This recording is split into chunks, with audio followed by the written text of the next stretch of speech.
Going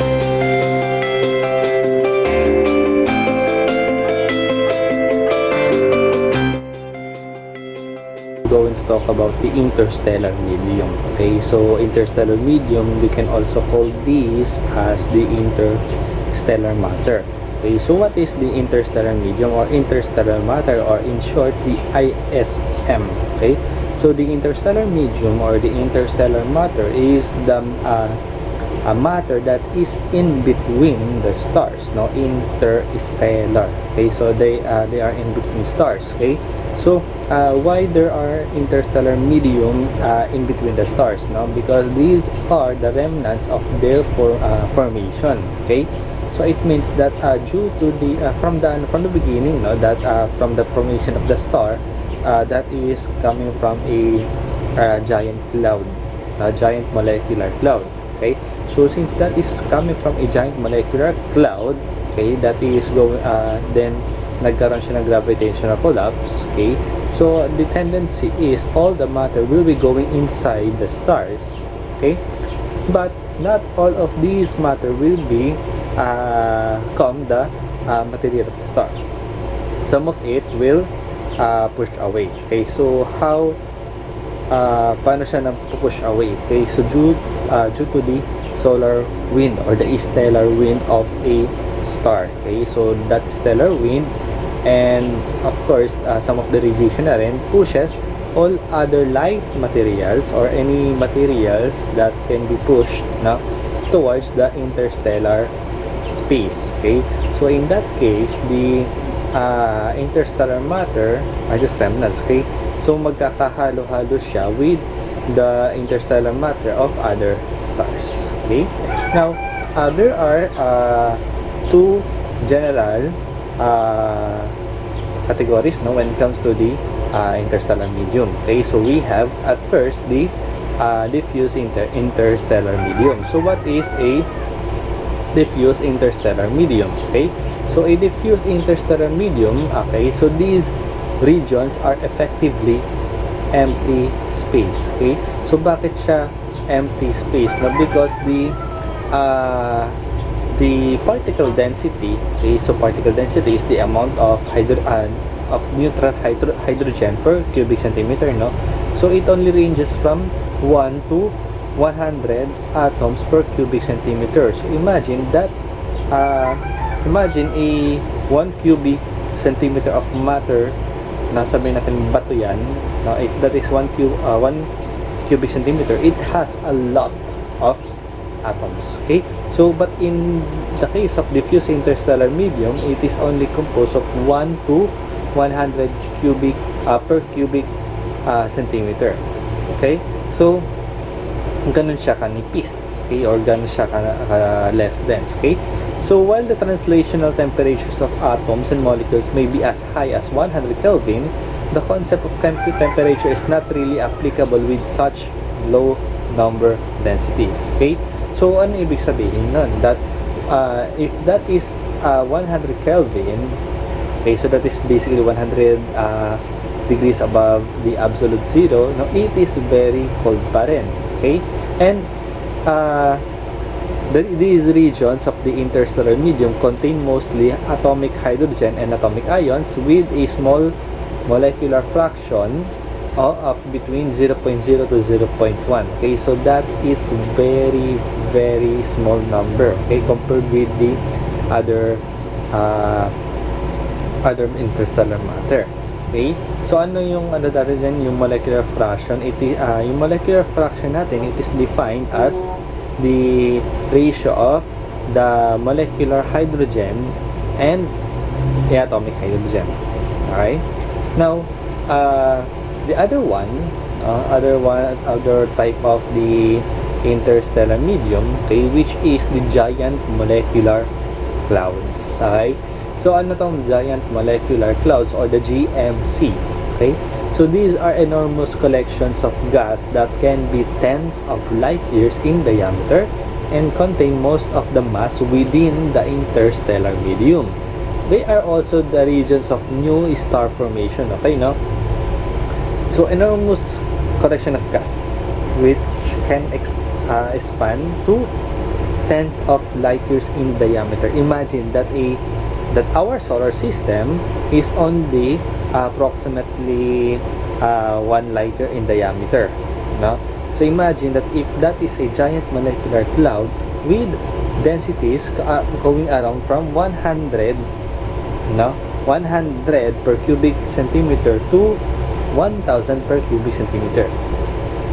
Okay, but it said here that most of the dense regions may have densities of up to 10 raised to 6 per cubic centimeters. Okay, so that is a dense region na. Okay, now bakit siya tinatawag na regions of new star formation? No? Because sabi nga natin that stars come from the giant molecular clouds. Okay, na-discuss naman natin yan before. Now, temperature ranges from around 100 near the edges of the clouds. Okay, take note that from the diffuse interstellar medium, the temperature of this interstellar medium is up to 100 Kelvin. Okay, but in the giant molecular cloud, this temperature is nasa edge lang siya ng giant molecular cloud na yon. It means that going inside of that cloud, it may increase to as high as 10 Kelvin in the center, no? So what does it mean? Sa labas mainit, okay, 100 Kelvin, sa loob malamig. Okay, because the edges of that giant molecular cloud is actually serving as a shield, parang shield, temperature shield siya or radiation shield sa mga stars, because even the star is very far na dun sa interstellar medium. Okay, so it is still radiating on throughout the space. So it means that on the edges of that molecular cloud, ay nakaka-receive pa rin sila ng radiation. Thus, they are increasing the temperature. But as we go inside that giant molecular cloud, since the edge is basically the shield, no? Palamig siya, papalamig up to 10 Kelvin. Okay? As the name suggests, giant molecular clouds are home to considerable amount of chemistry and contain many different molecular species. Okay, so bakit? Okay, because nagkaipon-ipon na sila dyan eh, no? So from that, sa labas, no, na-push sila throughout the center of that interstellar medium. Okay, nagkaipon-ipon sila doon. However, it should be noted that the average density within such a cloud is comparable to the best vacuum achievable on Earth. Okay? So, paano natin na-explain to, no? The best vacuum achievable on Earth, no? Sabi natin na wala talagang laman yung air, no? So, that is that density, no? So, nandun parang comparable siya dun sa giant molecular clouds. Okay? So, we cannot compare that to the diffuse interstellar medium because we cannot achieve that state of vacuum, no? Kasi sobrang baba ng density niya. Okay, now these giant molecular clouds now are classified into subcategories. Okay, so unahin natin si diffuse molecular clouds.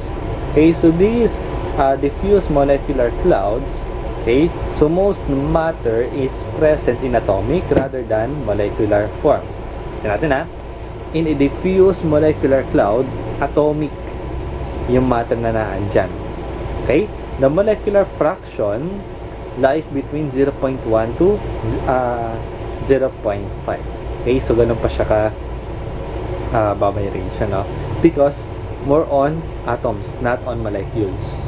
Okay? Sabi nga natin kanina that the molecular fraction is the ratio between the molecular hydrogen to atomic hydrogen. Okay? Now, molecular clouds. Okay, so these are the clouds wherein the most dominant matter is the atomic, the molecular hydrogen. Okay? So molecular hydrogen naman yung pinaka-dominant dyan. And also, there is a other element that is dominant here, which is the carbon. Okay? So ano meron ngayon sa carbon? Most carbon is present in atomic form.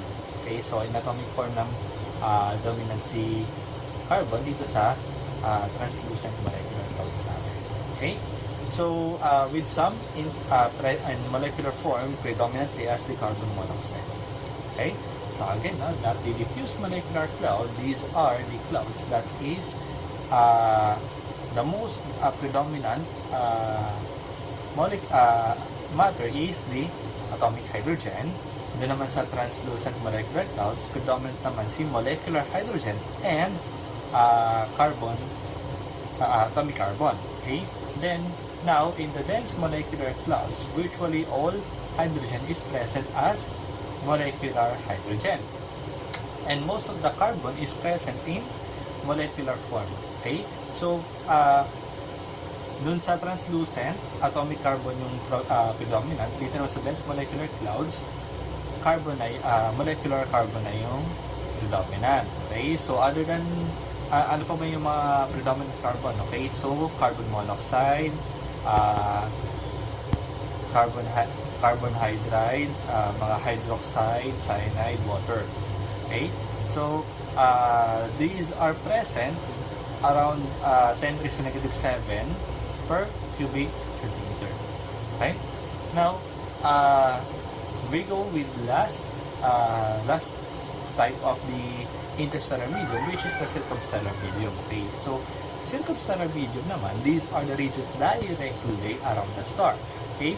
So because in the two previous categories, no, yung clouds na yun or the medium na yun is in the interstellar space, while the circumstellar